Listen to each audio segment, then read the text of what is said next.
then I'm above it and not in it, and I have a much better probability of solving. That's a huge one. Number two is, we talked earlier about being clear on what you want, but I also want to attach to that having a perspective as to why you want it.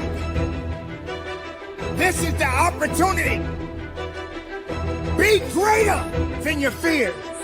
Be stronger than your doubts. Make your mind matter. This is about not chasing somebody or replicating somebody or imitating somebody. This is about figuring out what you want. So not only being very clear about what you want, but why you want it. And then ask yourself inside that question, how do I know when it's solved? What's my perspective? What's my evidence I need to know the problem was solved? Number two. So it's in writing. How do I know when it was solved? What evidence? What would need to happen? What do I exactly want? Why do I want it? And what's the evidence that it was solved? So that you will move past it. So that it's something that is now behind you, but more importantly, you are in front of it. Third is, always remember, decisions are made on probability. Once you've made that decision, right? What have we talked about? Flood yourself with certainty and take massive action. But all decisions are made on probability, meaning there's never a perfect plan. You may make a decision to solve a problem that doesn't work, but what we're trying to do is make a decision that gives us the highest probability of solving it. So make all your decisions based on probability, not perfection. Misery. It will continue to do all that is necessary to succeed. Misery is on a mission to take everything away from you, because your mind is very powerful. Bring in the goodness. Moving with a purpose. Conditioning your mind is what this is about. Today is that day. And when and if tomorrow comes for you, be even more powerful. If you're sitting here waiting for the perfect solution, or if it doesn't work, or you've had any experience in your life when you tried to solve something and it didn't happen, you're setting up an unfair standard for yourself. Problem solving is about probability, so make sure you're making a decision that gives you the highest probability of solving it. And then fourth, all decisions need what I call like value clarity. Often you're going to have several results you could choose from to solve a problem, or there'll be several results when you solve the problem. And then you got to be clear about their order of importance. Sometimes one problem has 3 or 4 problems connected to it, or the solution of it will cause 3 or 4 different things. So it's getting clarity on importance level of solving the problem in its order. And then finally, I want to remind you of one thing on solving anything in your life, on making any change, whether it's solving a problem or just taking your life to a different level. In my opinion, it's always 75% psychology and 25% actual mechanics. And so I want you to be thinking about what you're thinking. Be stronger than you've ever been. Rectify in yourself. Believe in yourself. Keep that faith in yourself. Don't let the outside interference stop your growth. Don't let those that doubted you and said that you did not have it hold you back. Don't let the losses keep you down. Because if you're down, how would you understand what it means to get up? What is good about being miserable? What is misery doing for you? What has misery done for you lately? Has it given you everything that you need? Has it made you a better person? The pathway to the best solutions, the pathway to great change in our life is always 75% what I'd call psychology or thinking, and 25% of it is the actual physical execution of the problem. So when you're making the decisions, focus 75% on the psychology and the mindset, 25% on the execution. And I hope that helps you today with some very tactical steps. I don't know that I've ever laid out more tactics and steps in one thing, because it's such an important topic. And I got to be honest with you. There's a great song Biggie Smalls had for years, more money, more problems, right? And the truth of the matter is, that's true. And so if you're thinking that the wealthier you get or the more successful you get, the fewer problems you're going to have, that's not the case. And all the people that are achieving in their life right now are nodding their heads across the world listening to this, because they would all tell you, and you could tell this too, you have more problems now than you did when you were a kid. Right now in your life, if you're at a higher level than you were 5 years ago, there are more frequent problems and sometimes even bigger problems as you progress in life. That's why it's so true that problems and challenges are an indication of progress. What do you want? And then really growing to understand that, really beginning to form your own opinion. And it doesn't mean that you don't listen to other people. It doesn't mean that you don't sit at somebody's feet and learn from them. It simply means that the goal is not imitation. The goal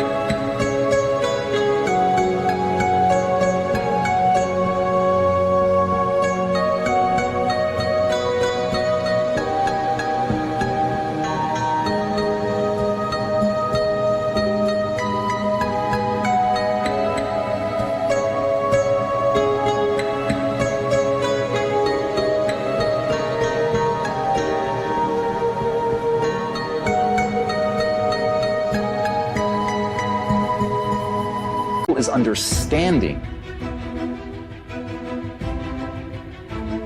And when you go into learning something, knowing that that thing has utility, that when you get that skill, when you really understand that thing, what it's doing is giving you a brick that you're going to be able to build something with.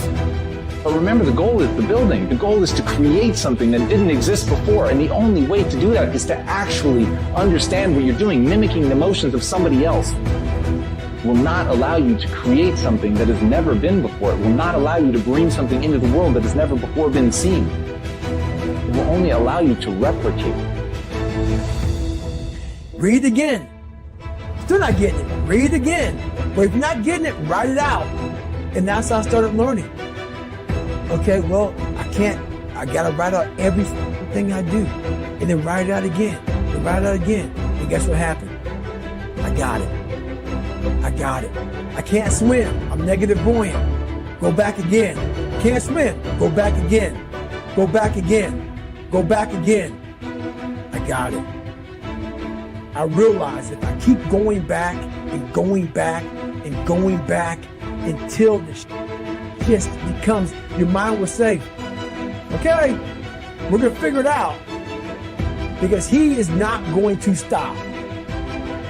It's not like I'm going to try one more time.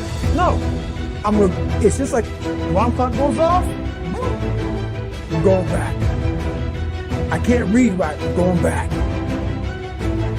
Your goal in life isn't to be a copy machine. Your goal in life is to express yourself, to create things that only you can create, that your mind in this time period with all the unique things that you've encountered, that you've learned.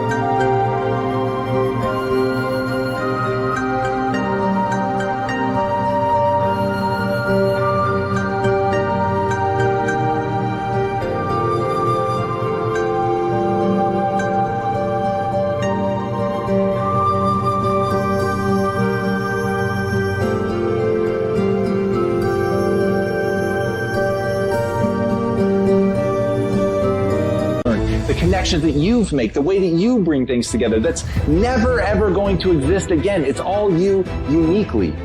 That's your job in this life, is to build something from that place. But to do that, you actually have to understand what it is that you want. And as Erwin McManus said, there are few things more powerful than a life lived with passionate clarity. But that clarity only comes when you understand. It only comes when you take your time learning to really grasp the concept, to not read a book, to tell someone that you've read it, to not complete a task, to check it off a list. The goal is to actually understand how to use that thing. Knowledge isn't power. Used knowledge is power. Putting that to use to actually do something. I gave myself no way out, and my mind realized that. It's okay. We're going to adapt and overcome now.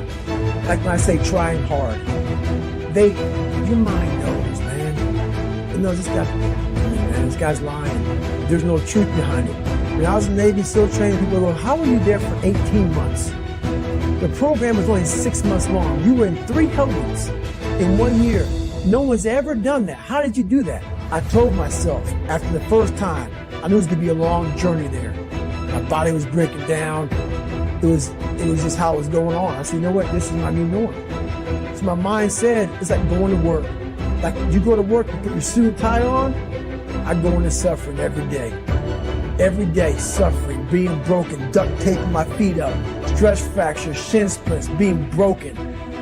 This is my new norm. And your mind says, if we're not broken, this ain't normal.